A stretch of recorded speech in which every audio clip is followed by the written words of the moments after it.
బీహార్ ఎలక్షన్స్‌లో కాంగ్రెస్ అనేది ఓడిపోయింది. కానీ ఎలక్షన్స్ ఓడిపోయినప్పటికీ వాళ్ళు ఎలక్షన్ ఫండ్ చేయని ఎలక్షన్స్ అనేది అక్కడ మెయింటైన్ చేయడానికి అంత డబ్బులు ఎక్కడి నుంచి వచ్చింది?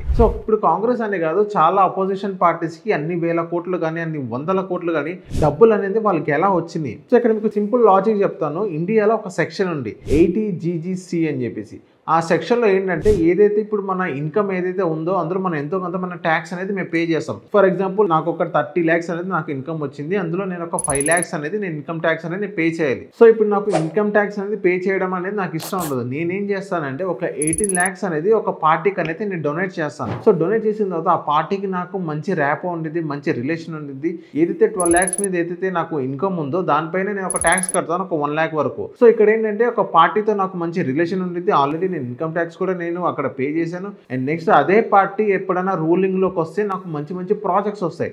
అలా ఏంటంటే చాలా మంది బిజినెస్ పీపుల్స్ కానీ పెద్ద పెద్ద కంపెనీస్ కానీ వాళ్ళ ఇన్కమ్ ని ఎంతో కొంత ఇన్కమ్ ట్యాక్స్ పే చేయకుండా ఇలా డైవర్సిఫికేషన్ చేసి ఒక పార్టీకి అనేది వాళ్ళు డొనేట్ చేస్తూ ఉంటారు. ఇలా చాలా పొలిటికల్ కంపెనీస్ అయితే వాళ్ళ మనీ అనేది ఏం చేస్తుంది. ఇప్పుడు చాలా పొలిటికల్ పార్టీస్ దగ్గర దగ్గర 12,000 కోట్ల రూపాయలు వాళ్ళ బ్యాంక్ లో పడి ఇలాగే బిజినెస్ పీపుల్స్ కానీ పెద్ద పెద్ద కంపెనీస్ కానీ వాళ్ళకి ఇవ్వడం జరిగింది.